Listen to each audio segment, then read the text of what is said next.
This is the Rich Dad Radio Show. The good news and bad news about money. Here's Robert Kiyosaki. Hello and welcome to the Rich Dad Radio Show. This is Kim Kiyosaki. We're talking about the good news and the bad news about money. Robert today is wandering the globe, so I'll be hosting the show.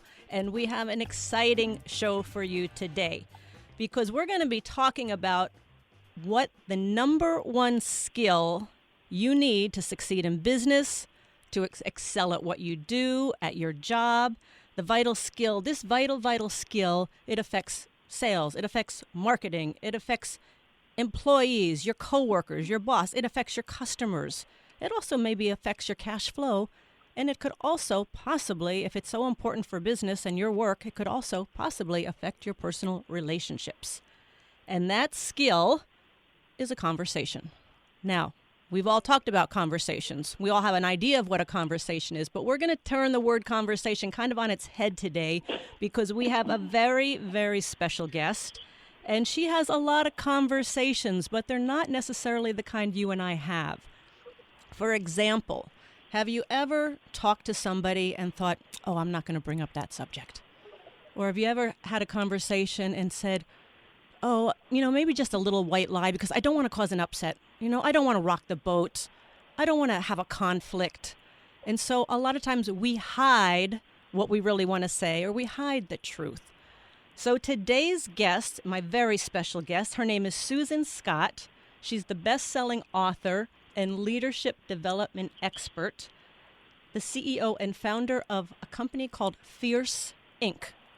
And she even has a story about that name, and we'll get to that too. She is the author of Fierce Conversations, Achieving Success at Work and in Life, One Conversation at a Time, and also the author of Fierce Leadership, A Bold Alternative to the Worst, Best Practices of Business Today. And when we talk about conversations, I just want to read this one thing that Susan says. She says, the conversation is the relationship. While no single conversation is guaranteed to change the trajectory of a career, a company, a relationship, or a life, any single conversation can. So do you think this is an important topic? You bet it is. So Susan, welcome to the show. Thank you so much. I'm thrilled to be here. Oh, I'm thrilled to have you on the show. Wonderful books, both of these books. I've been going through them, and some unbelievable stories. I love your storytelling. And I love your whole premise. So what is Fierce Conversations? What is a fierce conversation? Well, the simplest definition is a conversation in which we come out from behind ourselves into our conversations and make them real. And while many people are a little anxious about real, it's the unreal conversations that ought to scare us to death because they're very expensive. So what do you mean when you say come out from behind yourself? What does that mean? Well, so many times we project images that we imagine other people desire of us. Here comes my boss. Let me put on my boss image. Here comes my colleague or my client. Here comes a family member. Here comes my pastor or my rabbi or whatever. And we try to project the images that we imagine others desire, and we try to say what we think they really want to hear from us. And one woman in a workshop years ago said, I did that forever and ever, and I awoke one morning unrecognizable to myself. And I've never forgotten that because I think it's very easy to try to please everybody and in the process lose little bits of ourselves. And I apologize for my voice today. It's a little bit weak. But I read recently someone was saying, I can't tell you what the secret of success is, but I can sure tell you what the secret of failure is. Try to please everybody. Yeah. And so, ahead. Real, it's just setting aside, which is almost impossible for some people to do, setting aside your quite understandable need to be liked and approved of for the sake of being completely open and honest and authentic. So this goes on a lot with employees. A lot with employees. For example, I was just reading a story the other day, and there was a leading high-tech company, an employee at this leading high-tech company, and the comment was overheard that if I tell the director of this company what customers are saying, my career will be shot. How often does that go on? I think it goes on more often than anybody wants to admit, last I heard, telling the truth was not a crime, but in some companies it is considered a misdemeanor. and people are understandably afraid of speaking truth to power, because the last time they saw somebody do that, that person quickly exited the company, and there are prices that we pay. And then that would tell us that we've got leaders who have integrity issues, and we've got a culture that's not very healthy.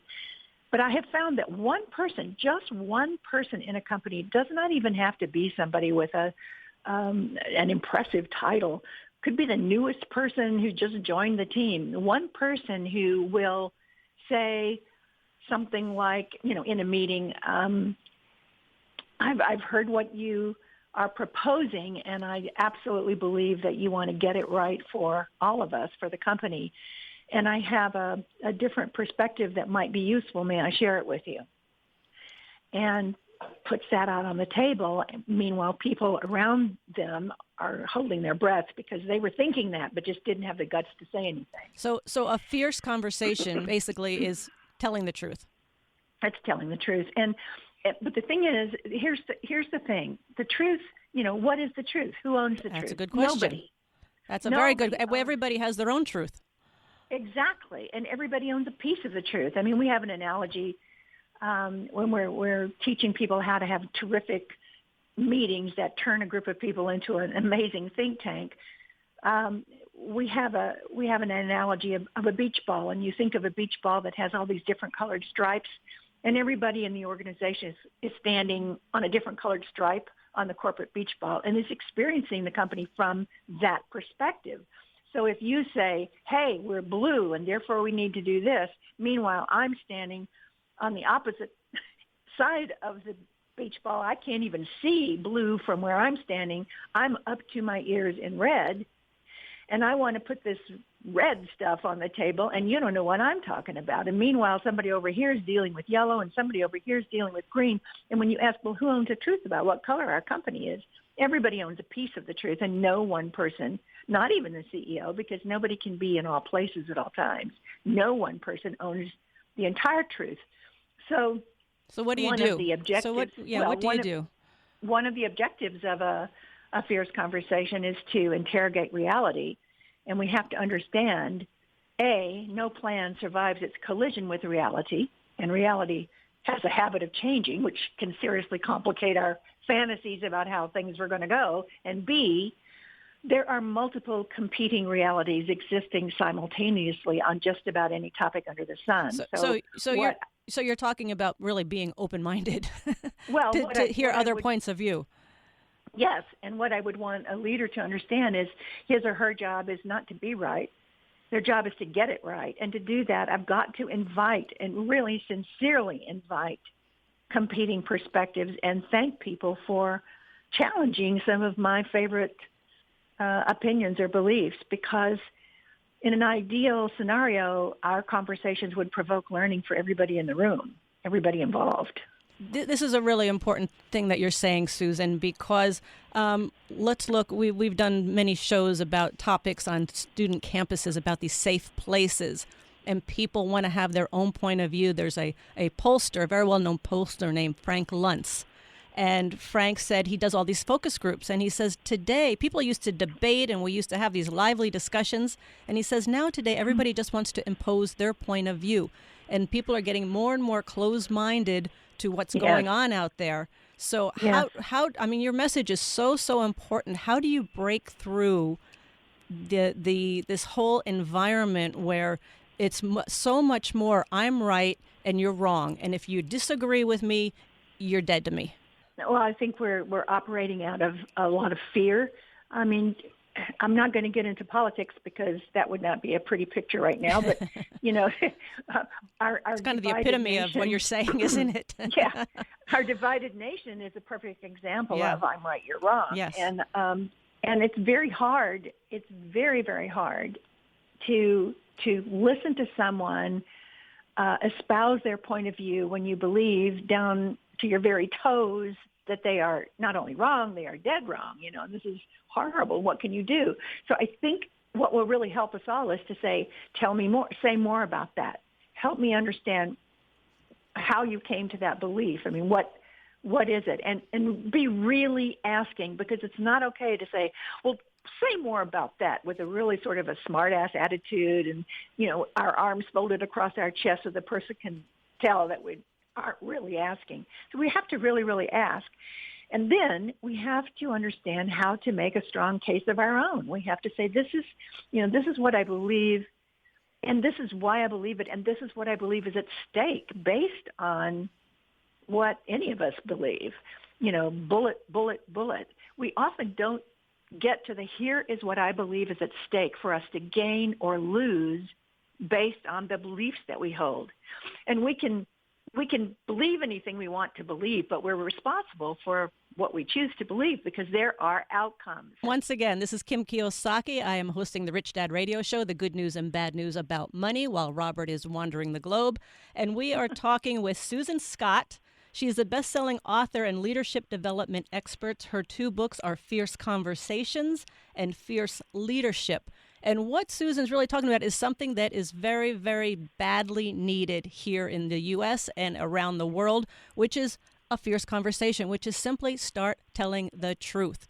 And we more and more are getting ourselves basically surrounded with people who just want to agree with us instead of having these lively debates of where growth and where real learning happens.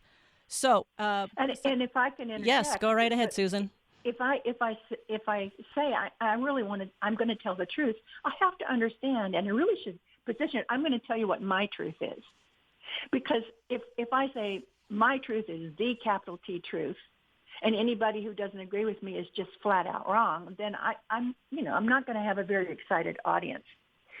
And I wanted to say one other thing, Kim, about what's going on, well, certainly globally, but also in companies and families and communities. I believe that the next frontier for exponential growth, whether it's for an individual or for an organization or for a country or for our planet, lies in the area of human connectivity. And I believe that if you want to be a great leader, you have to gain the capacity to connect with your employees, with your customers at a deep level. Yes. Or lower your aim. And that our most valuable currency is not money, is not IQ, is not, the ability to speak in 3-letter acronyms. It's relationship. It's emotional capital. And when I charge into a meeting or into a one-to-one conversation with a I'm right, you're wrong attitude, I'm trashing my relationships. And without relationship, we've got nothing. I mean, we might have a brilliant plan, but if we don't have the relationships with people needed to execute that plan, we've got nothing. Right. We're just sitting there with our great plan that we're very right about all by ourselves. Right. And one other thing that can happen when we don't tell the truth again and again, especially let's say we don't want to speak up to our boss or we don't want to be outstanding, what it does, it also kills our spirits individually. So when we come back, we're going to find out why businesses fail gradually and then suddenly. And we're also going to discuss how you can tell the truth more often, faster, better. You're listening to the Rich Dad Radio Show with Robert Kiyosaki. Thanks for tuning in to the Rich Dad Radio Show. If you like what you're hearing, go to iTunes or Android, subscribe to the show, and leave a rating and review to help other financially minded people like you find the Rich Dad Radio Show. Thanks for tuning in and keep on learning. And now, the Rich Dad Radio Show and the Rich Dad Company voicemail box are proud to present Rich Dad's #1 fans. Hi, I'm looking to find out just a little more information, maybe to share some information about a mafia operating in Canada called the Thompson Mafia. They're a liberal mafia, but a French mafia. Now, after World War II,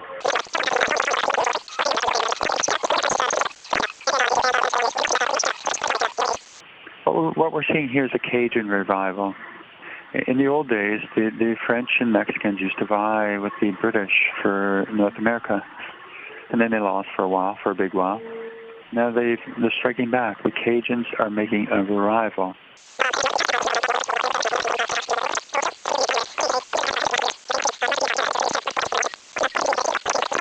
I hope you have a great day. Rich Dad's #1 fans.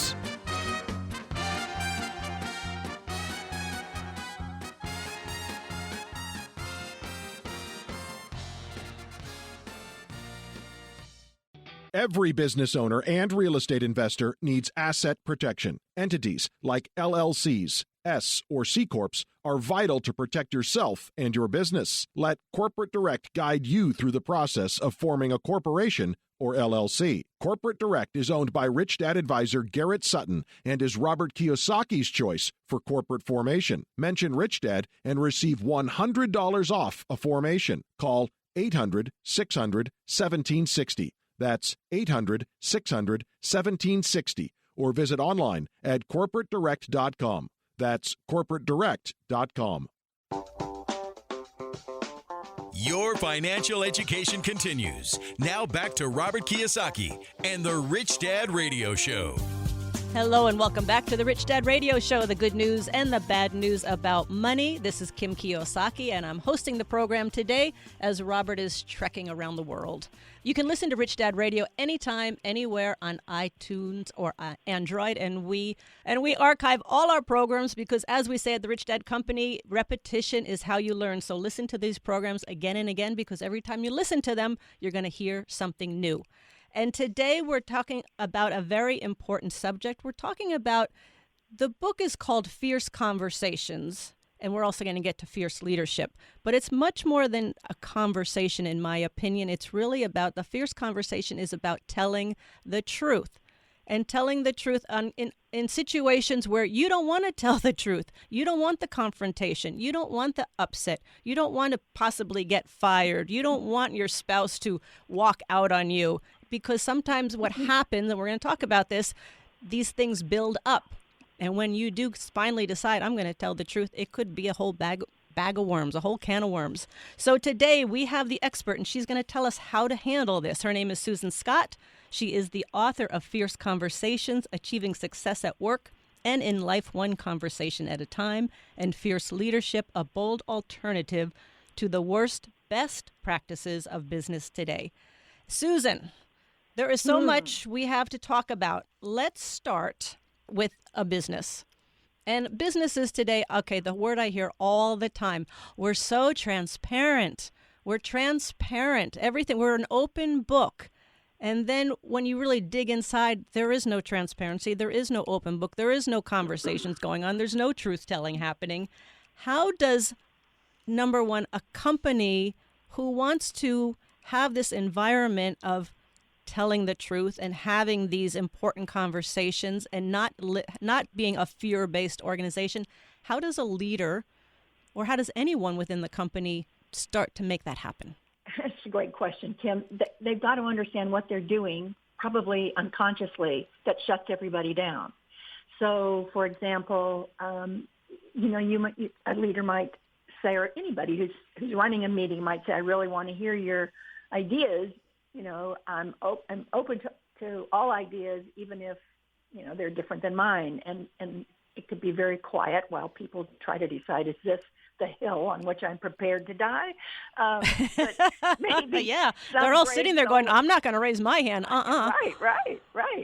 But eventually some brave soul says, well, you asked. And so I'm a little concerned about blah, blah, blah, blah, blah, blah, blah.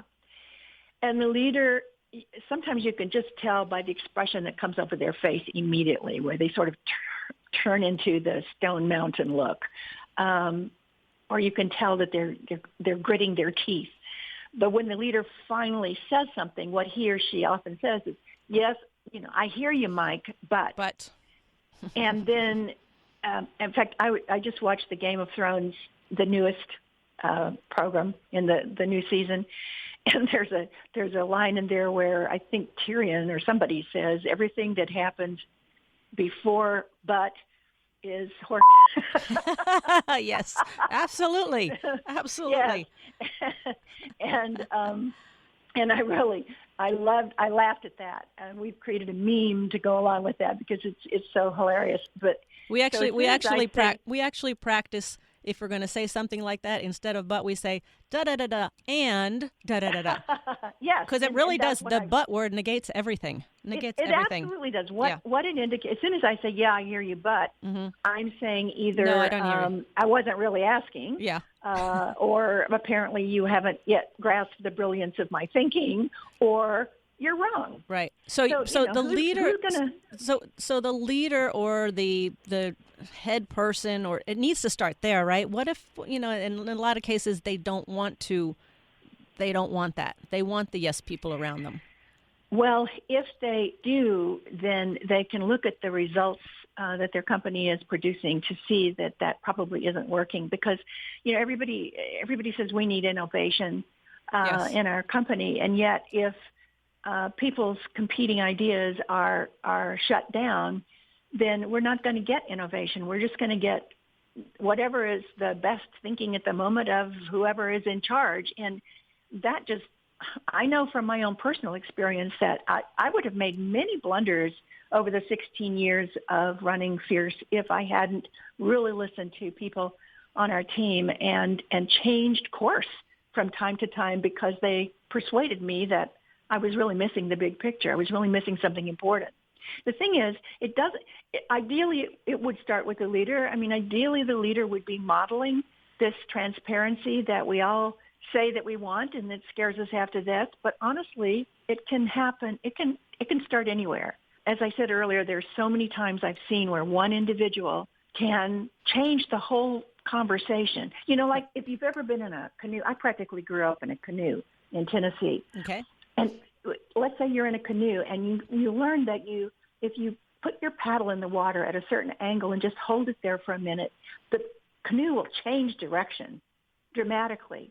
And a comment or a question in a conversation can be exactly like that paddle in the water, saying, I want to make sure that all perspectives are heard here, and I know that's what you want as well, and I have a perspective that may not be welcome, but I think might be useful for this conversation. May I please disclose it or share it with you? When you say something like that, nobody is going to say, well, no, you can't. I mean, they're going to have to give you permission. And then the trick is, so asking permission is a good asking permission is good tactic. And then the key is describe reality from your perspective without laying blame. Because as soon as crucial. I say, well, what's really going on is that those guys over in manufacturing or those guys in sales or whoever is really messing up here and they're not doing that, as soon as I go down that road, I will not be welcomed at the table. Well, that's worth the struggle. Yeah, it's a really good point, because I remember when the Steve Jobs book came out and they were talking about his leadership style. And his leadership style is very rough. Matter of fact, I just talked with somebody recently who worked with Steve Jobs, and he said, it was a fear-based, and he just said it like it was, and he didn't care about people's feelings or whatever. He just and for a lot of people that made them better, but the whole environment was one of fear. And so a lot of people read that book going, oh, that's how I have to manage. I have to be brutally honest, which is very different from a fierce conversation. There's nothing brutal about a fierce conversation. Yeah. Fierce conversations, they interrogate reality, they provoke learning, it allows us to tackle our toughest challenges, and they enrich relationships. And if I'm doing 1, 2, and 3, but not 4, if I'm not enriching relationships, then it's not a fierce conversation. It's this brutal honesty thing that has been around forever, that it's not a good idea. But I also want to say, sometimes people will say, well, I don't know if it's safe. I don't know if it's safe. I always say to them, look, you are your own safety net. I mean, you cannot be reliant on somebody else to change the way they behave or think, or the look on their face, or their body posture, or the words that come out of their mouth before you show up. If that is your deal, you'll never show up. So the first fierce conversation you have to have is with yourself.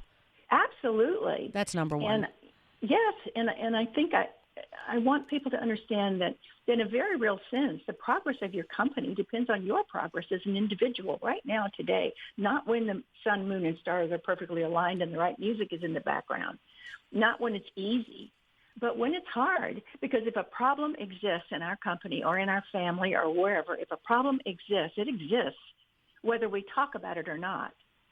And I love what Carl Jung said. He said, what we do not make conscious emerges later as fate. Oh, absolutely. Absolutely. Isn't that's fabulous? Brilliant. I love that. Brilliant. Once again, this is Kim Kiyosaki, the Rich Dad Radio Show, the good news and bad news about money. We are talking to the wonderful Susan Scott, best-selling author and leadership development expert. She is CEO and founder of Fierce Inc., author of Fierce Conversations and Fierce Leadership.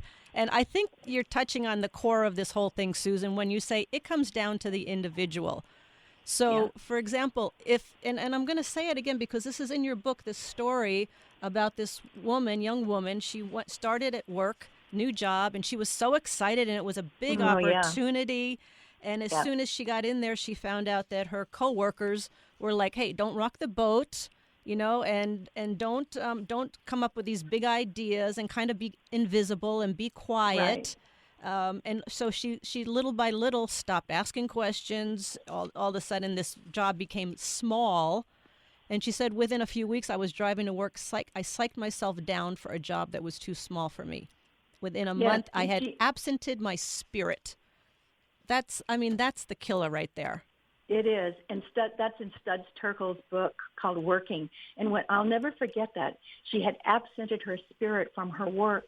And I think that is what can happen when somebody comes in, especially a relatively young person who comes in with all these hopes and dreams and skills, and they're so eager to make a difference, to make an impact, to be part of the solutions for a company, and they get shot down, and you get the feeling that all that they have to bring to the table is not welcome. Yeah, so they need to look at themselves and say, am I willing to live this kind of a life for the rest of my life and hide, or am I willing to have these fierce conversations and be true to myself, and for a cliche to say, but basically to live the life that's true to you.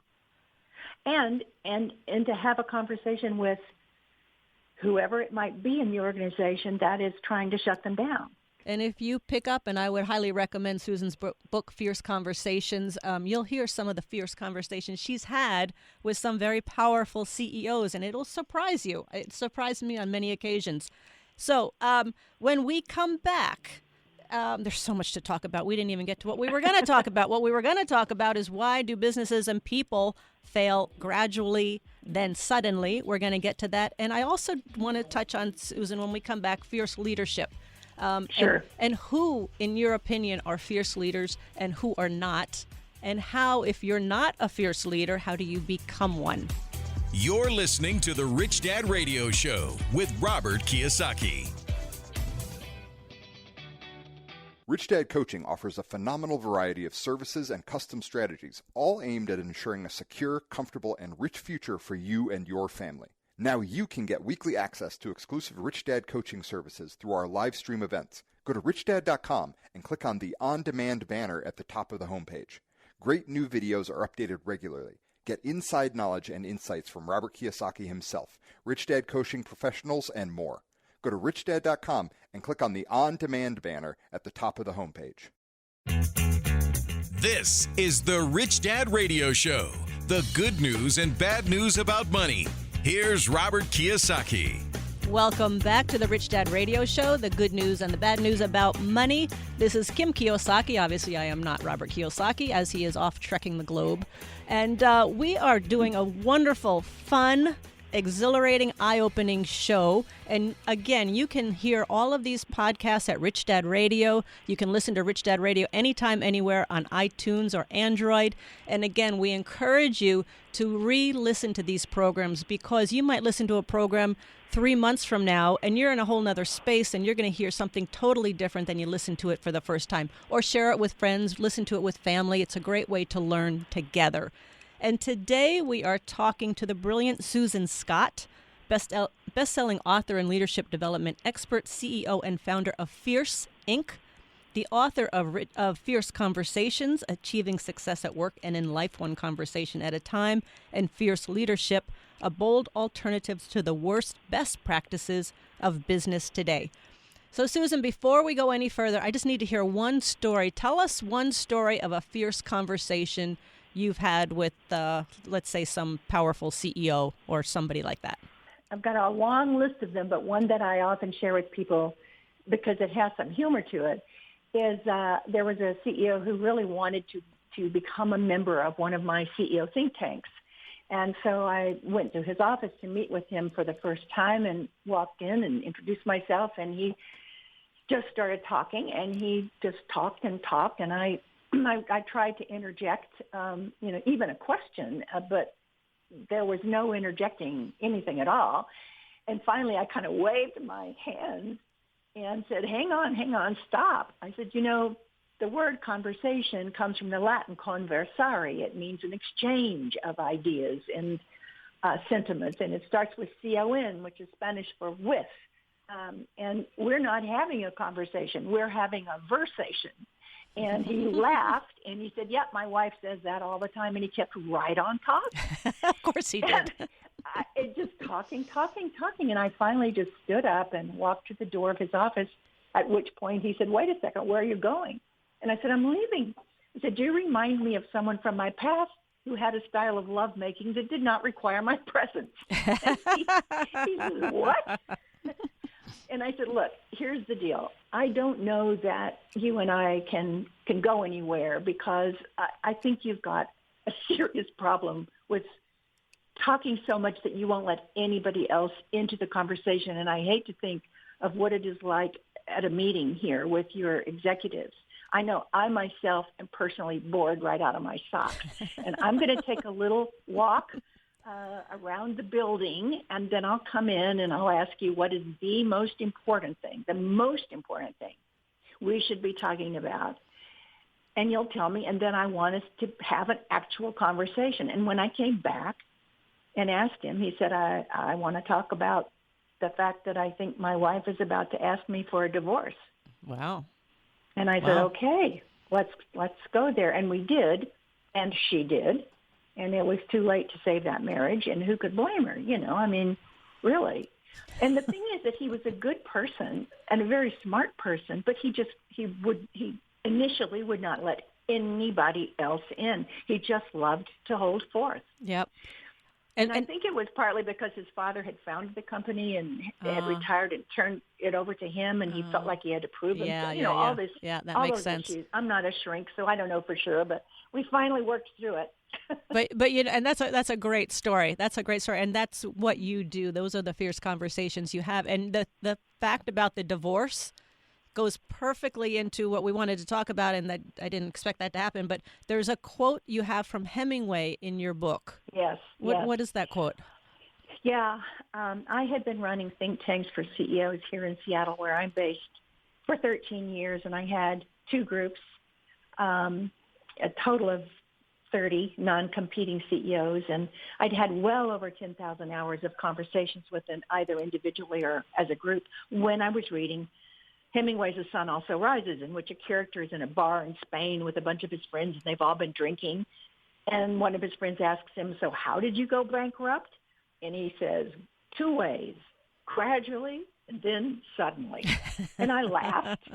And then I had an epiphany, or as my young niece would call them, an apostrophe. I've always liked that idea, this apostrophe, that our careers and our companies and our relationships and indeed our very lives succeed or fail gradually, then suddenly, one conversation at a time. I thought about, on the negative side, how many times had a CEO been saying, how did we lose that major client that counted for a big percent of our revenue? One failed or one missing conversation at a time. How did I lose that key employee for whom I had great plans? Same way. How did I lose a marriage I was not prepared to lose? One failed, one missing conversation at a time, on and on and on. On the flip side, how did we gain that customer? How did I retain these great employees? How do I have this terrific marriage? One successful conversation at a time. And so We always wake up when we arrive at a suddenly, whether it's a negative one or a positive one. What we want for our clients is that they're awake during the gradually part, Yes. which is 99% of our lives is Right. gradually, Right. and that we know where we're trending. Are we moving towards the suddenly that we want, or a suddenly that we don't want and are afraid to even talk about? Well, and I thought about that when you're talking about this gentleman said, my wife wants a divorce. And he sounded, Yeah. and if he was surprised, like this came out of the blue, obviously there's been a lot of gradually building up and a lot of non-conversations, I'm guessing, on her part that led to Right. the suddenly. Right. I'm sure that, whenever he was in the room and would just be talking away, her eyes were just rolling back Yeah. in her head. Yep. And she was... I've never done that with my husband. No, never. But that's what happens in business. And I understand what you're saying is that you want people to wake up to the gradually, because you want them to wake up to the conversations they're having now, every single conversation. So the suddenly is more good news than bad. Absolutely. We're all standing on this board game called our lives, and when we ask ourselves, how did I get here to this particular square on my game board of life with all the results that I currently have, the ones I love and the ones I don't love? Well, I got here one failed conversation at a time, one missing conversation, one successful conversation at a time. And when I think about, okay, here's where I am today, where do I want to be in a year or 3 years or 5 years? How am I going to get there? Same way I got here, one conversation at a time. So it's really important for us to become aware that every conversation that we have, and that would include emails and telephone Yes. calls, texts, every single one is either moving me towards what I say I want or flatlining it. So what is the point? Or moving it away. At our company here, the Rich Dad Company, we've gone through a major transition over the last 8 years or so, and we had a company that was definitely not a fierce conversation type company at all. There was a lot of fear. Everybody was on a need-to-know basis. There was a lot of infighting, gossip. It was horrible. And we had to, as owners of the company, we weren't there on a daily basis, but we were the owners, and we had to look at it and say, okay, this needs to change. This needs to change. So we brought in 2 people who have just been magnificent, and one specifically who works with the entire staff. And now our company is one where they have those fierce conversations and they have those lively debates, and any idea is up for grabs, and they talk it out and they discuss it. And we do it as a team. We do it as a group. And I give our team a whole lot of credit. But I know exactly what you're saying, from not having the conversations to going to the fierce conversations, and the magnificent difference it makes.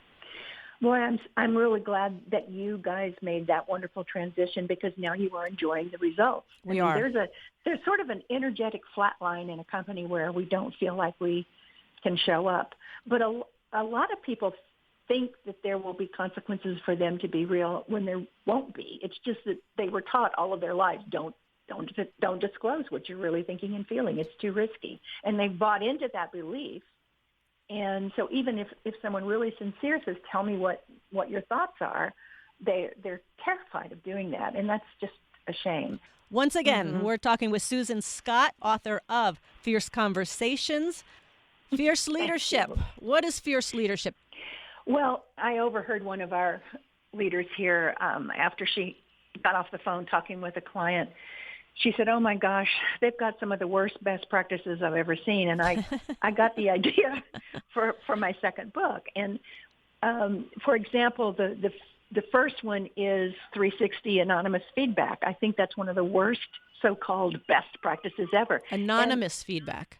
Oh, anonymous. It's the anonymous part. The 360 part is great. It sounds like the internet. Anonymous. Yeah. It's the anonymous part that's horrible. And it's interesting because there has been, since I wrote that book, there's been a huge sea change in the world of performance management, including the dwindling of anonymous feedback and the desire for face-to-face conversations. And so, I've rewritten the book. The rewrite came out in May, and it goes into detail as to why feedback is so valuable, along with how to ask for it, how to give it, and receive it. And that is just one example of a practice that has been rampant, where, this anonymous, the ability to give feedback anonymously. Everybody was so proud that they were able to provide that to their employees, and it just always backfired for them. I mean, all people could think about is who thinks that about me and why, because they're wrong. I mean, it just. So they just got a lot of negative feedback from people. Oh yeah, but not yeah. necessarily constructive. You could give someone 5 compliments and 1 negative that's anonymous, and that's where they pitch their tent. That's where they live from that point on. And isn't that part of what's going on the internet today? Everybody, because they're anonymous, they can say whatever they want to say, and oftentimes it's pretty bad stuff. Things. Yeah, they do. Ugly things. They do. Such cowardice and meanness and smallness. Yeah, it's a shame. So is a fierce leader one who embraces the whole fierce conversations and is open to the truth, open to feedback? Yeah, I mean, and they're turning away from the old leadership style, and they're moving towards the newer leadership style, which is much more collaborative, much more respectful, very, very open and honest and transparent, and they're looking for, what is the best thing for the company? Not my plan necessarily. Right. I have a plan, and I want to run it by my team, and I bet you that in running it by the team, they will make it better. Who would you say are fierce leaders, or who were fierce leaders and who weren't? Give me just a couple names. I think Howard Schultz, the founder of Starbucks, is very fierce. And we've done a lot of work within their company. And, I even went over to London to work with their European team of directors who were saying, we've got to talk about our mokitas. And mokita is a term in Fierce Conversations. It's New Guinean term for that which everyone knows and no one speaks of. I love that. And they actually had a little blow-up elephant in the room.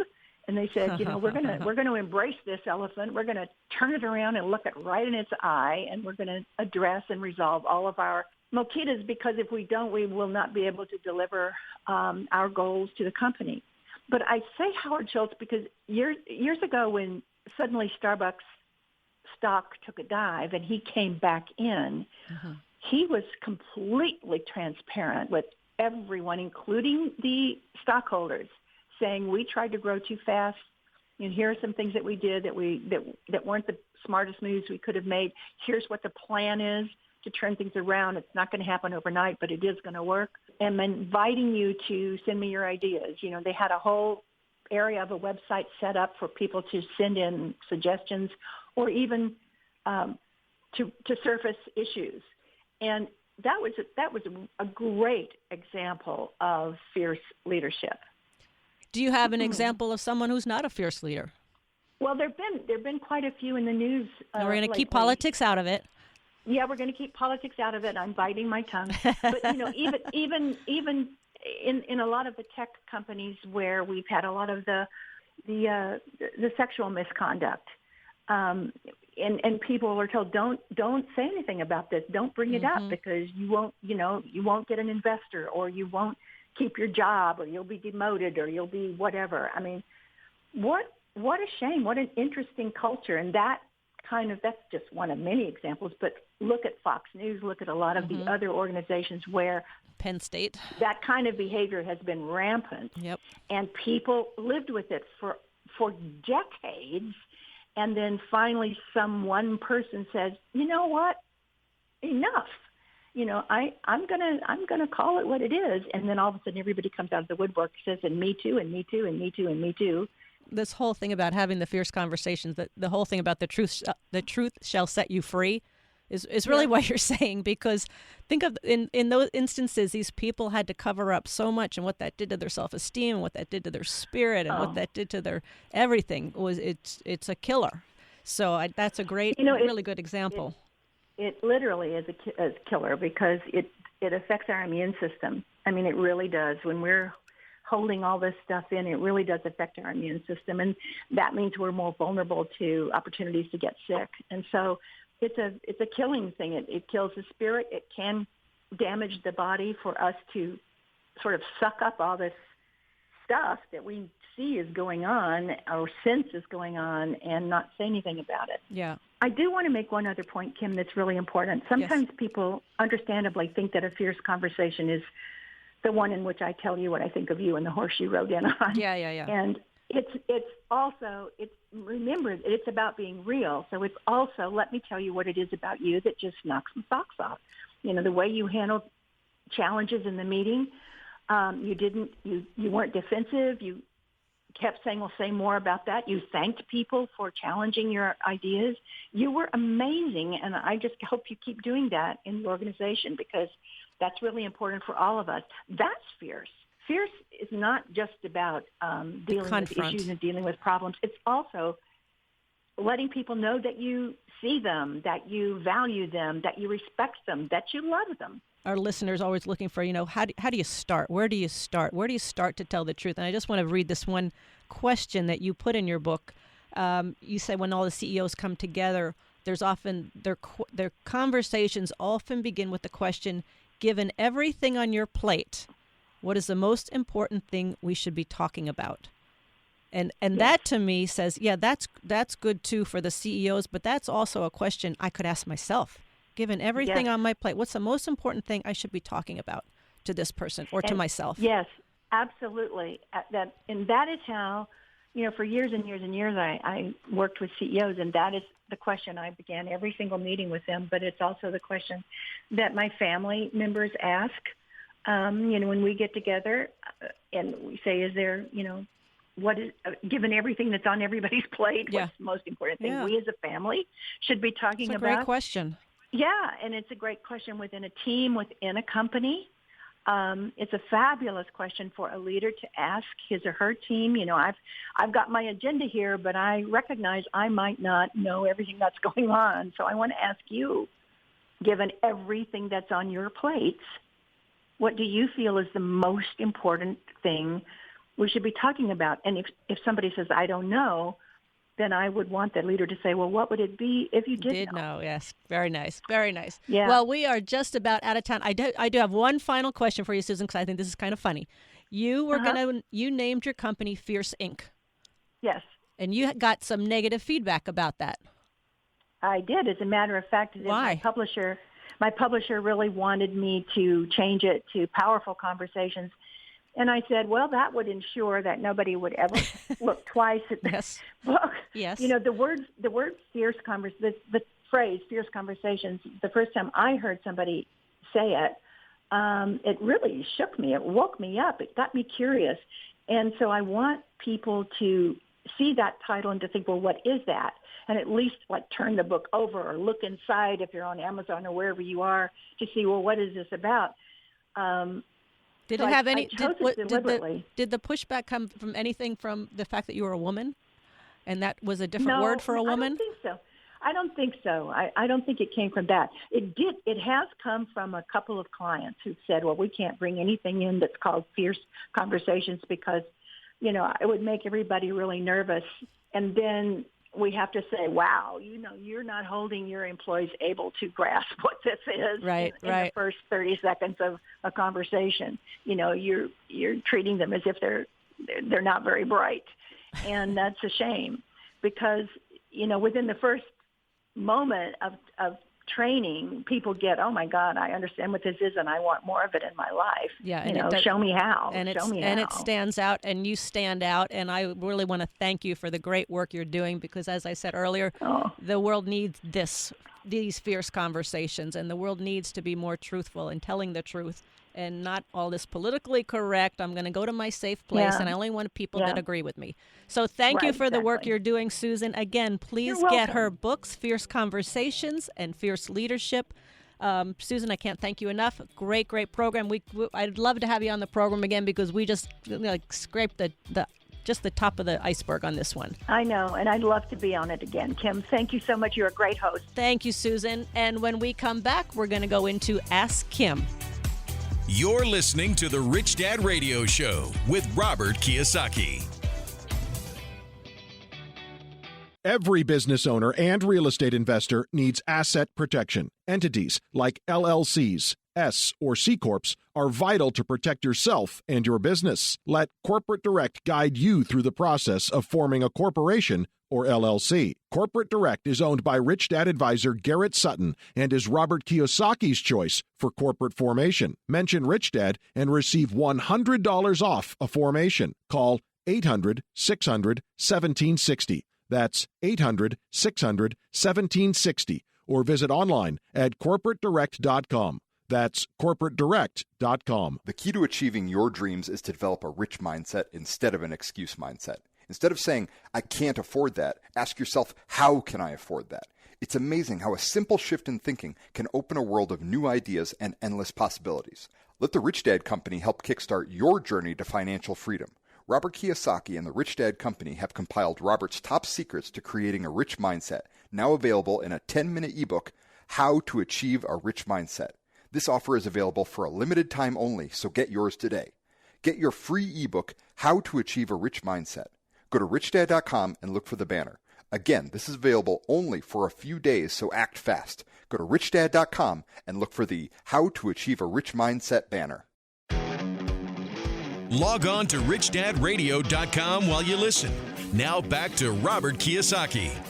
Again, you can listen to the Rich Dad Radio anytime, anywhere on iTunes or Android, and you can hear podcasts at richdadradio.com. And again, we encourage you to listen to these programs again and again, because that's how we learn. And always there's something new to pick up in every single time I listen to one of our podcasts. I want to thank our great guest, Susan Scott. She's the best-selling author and leadership development expert, CEO and founder of Fierce Inc.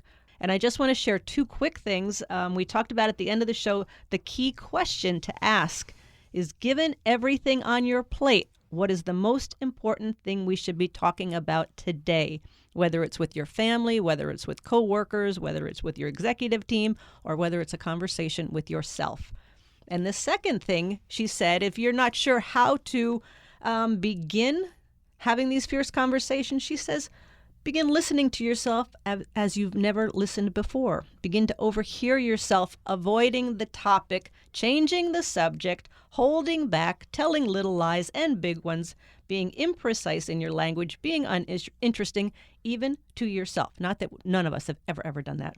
And the assignment is that at least once today, when something inside you says, this is an opportunity to be fierce, stop for a moment, take a deep breath, then come out from behind yourself into the conversation and make it real.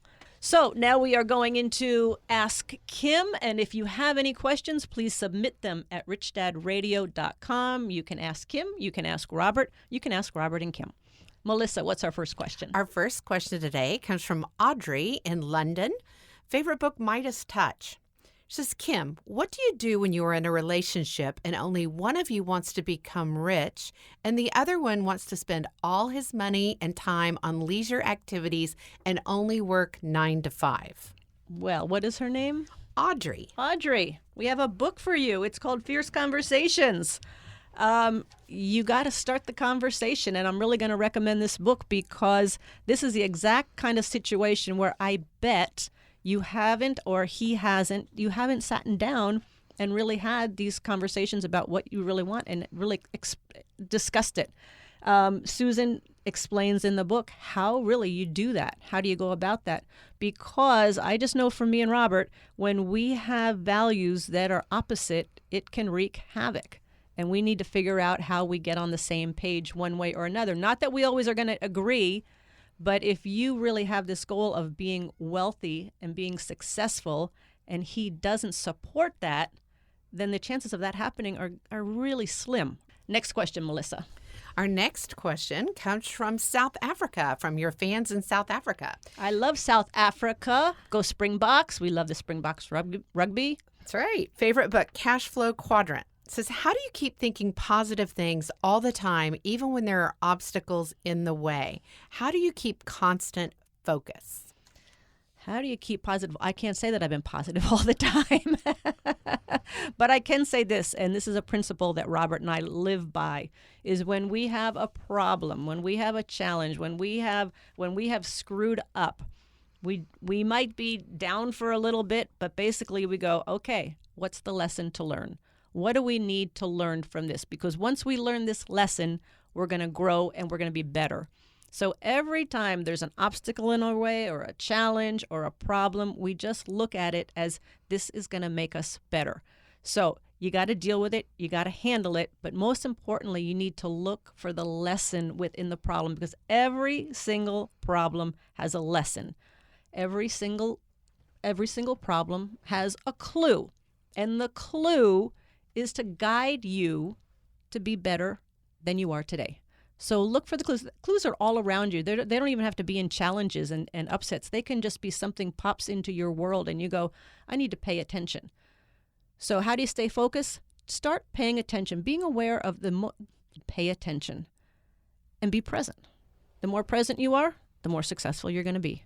So again, thank you for listening. Again, I want to thank our guest, Susan Scott, Fierce Conversations and Fierce Leadership. Again, get those books. And if you have questions, please submit them to richdadradio.com. Thank you all for listening, and may we all go out there and have those fierce conversations we need to have. Thank you.